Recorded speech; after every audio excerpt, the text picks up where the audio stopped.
नमस्कार, myself Malika Parveen, assistant professor, government law college Bikaner.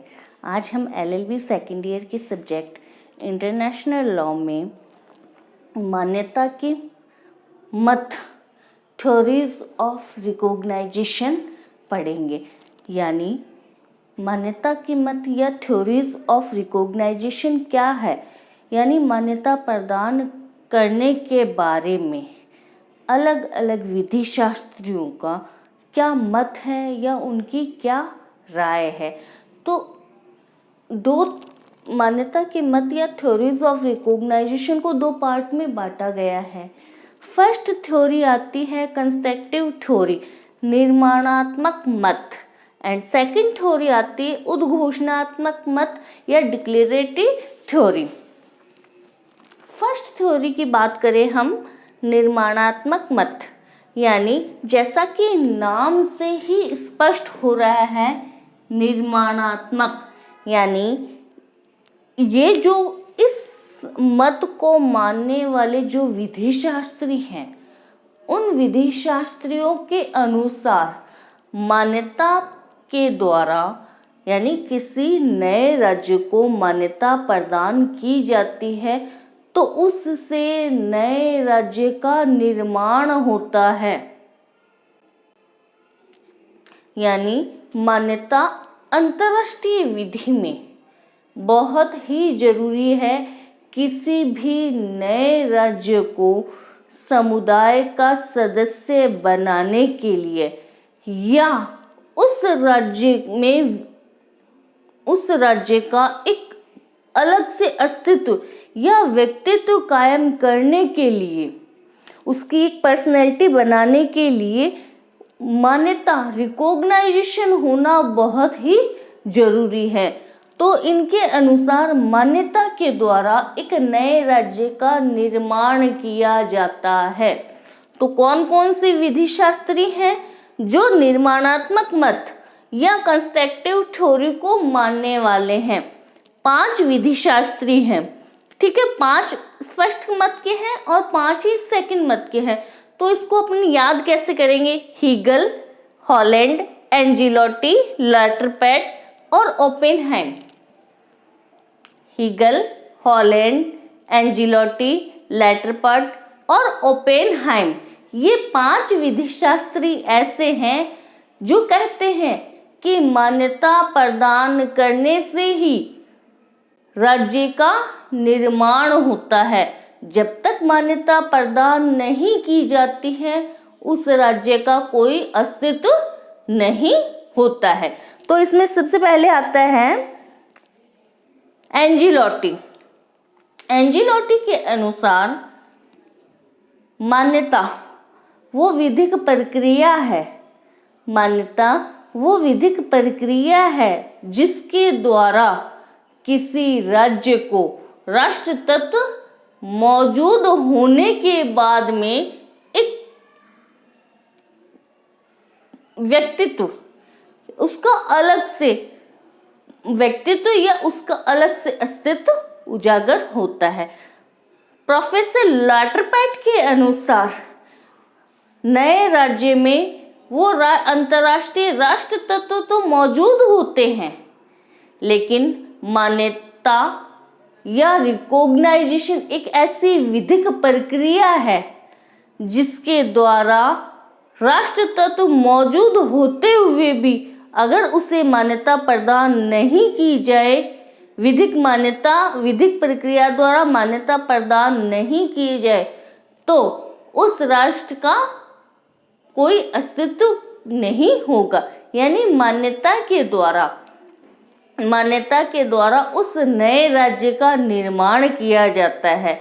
मान्यता प्रदान होगी उसे, तब ही नए राज्य का निर्माण होगा। जब तक मान्यता प्रदान नहीं की जाएगी, नए राज्य का कोई अस्तित्व नहीं होता है। वो किसी अधिकारों को धारण नहीं कर सकता, उसकी लीगल स्टेटस कुछ भी नहीं होता।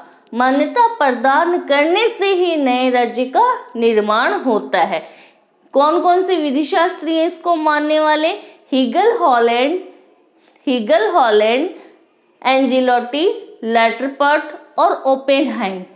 इन 5 विधि शास्त्रियों का मानना है कि मान्यता वो विधिक प्रक्रिया है जिसके द्वारा नए राज्य को एक अलग से अस्तित्व या विधिक अस्तित्व कायम मान्यता के द्वारा किया जाता है। नए राज्य का निर्माण किससे होता है? मान्यता से होता है। जब तक मान्यता प्रदान नहीं की जाएगी उसका अंतर्राष्ट्रीय विधि की दृष्टि में कोई अस्तित्व नहीं होता। सेकंड मत, उद्घोषणात्मक मत, डिक्लेरेटिव थ्योरी।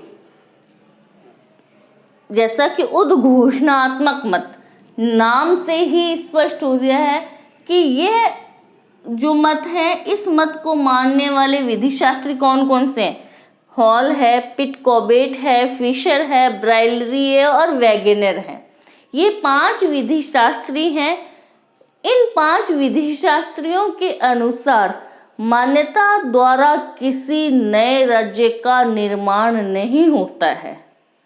मान्यता द्वारा किसी नए राज्य का निर्माण नहीं होता है, बल्कि राज्य तो विद्यमान होता है। मान्यता एक ऐसी प्रक्रिया है, विधिक प्रक्रिया है, जिसके द्वारा घोषणा की जाती है कि ये राज्य अब अंतर्राष्ट्रीय समुदाय का सदस्य बन सकता है, उन अधिकारों को, उन ड्यूटीज को, उन विशेषाधिकारों को धारण करने के लिए कैपेबल या सक्षम हो गया है। यानी ये जो 5 विधि शास्त्री हैं, इनका मानना है कि मान्यता या रिकॉग्नाइजेशन से किसी नए राज्य का निर्माण नहीं हो रहा है, बल्कि राज्य तो पहले से ही मौजूद है, उसमें वो राष्ट्र तत्व मौजूद है। वो राष्ट्र तत्व अंतर्राष्ट्रीय विधि के अनुसार जो राष्ट्र तत्व होने चाहिए वो राष्ट्र तत्व मौजूद है।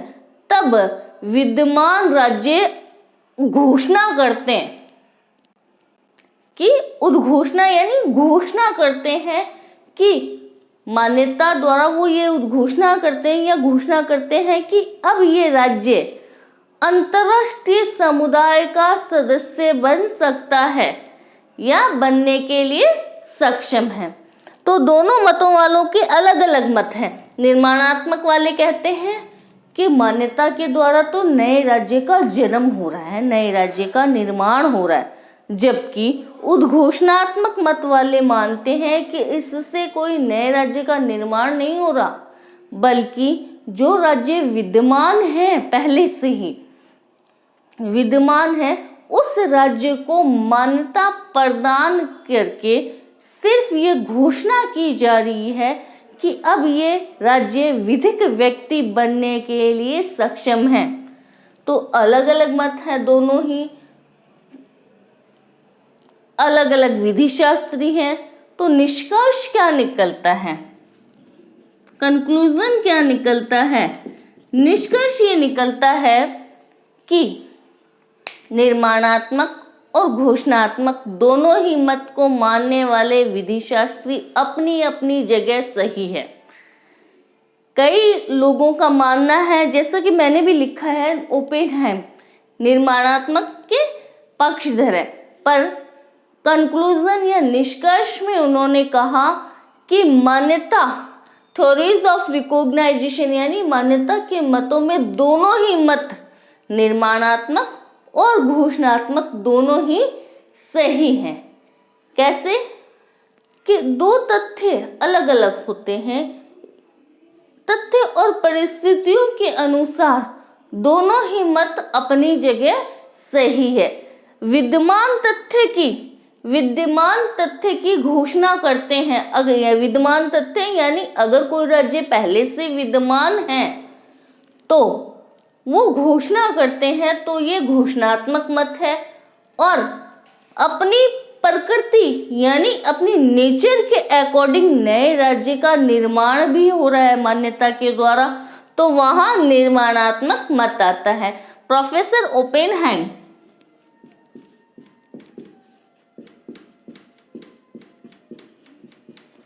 के अनुसार मान्यता विद्यमान तथ्य की घोषणा करती है तो घोषणात्मक है, और अपनी प्रकृति के अनुसार वो नए राज्य का निर्माण भी करती है, तो उस जगह वो निर्माणात्मक भी है। कंक्लूजन ये निकलता है कि मान्यता के दोनों ही मत अपनी अपनी जगह सही है। तथ्यों और परिस्थितियों के अनुसार मान्यता के दोनों ही रूप विद्यमान रहते हैं। कई बार राज्य विद्यमान है, सिर्फ घोषणा की जाती है, और कई बार मान्यता के द्वारा नए राज्य का निर्माण भी होता है।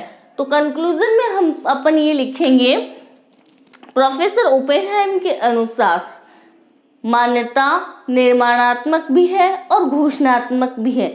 जब किसी विद्यमान तथ्य की घोषणा की जाती है तो घोषणात्मक मत है, मान्यता है, और अब मान्यता की प्रकृति के अनुसार नेचर के रिकॉग्नाइजेशन ऑफ नेचर, प्रकृति के अनुसार नए राज्य का निर्माण हो रहा है, तो वहां मान्यता निर्माणात्मक मत भी सही उचित प्रतीत होता है।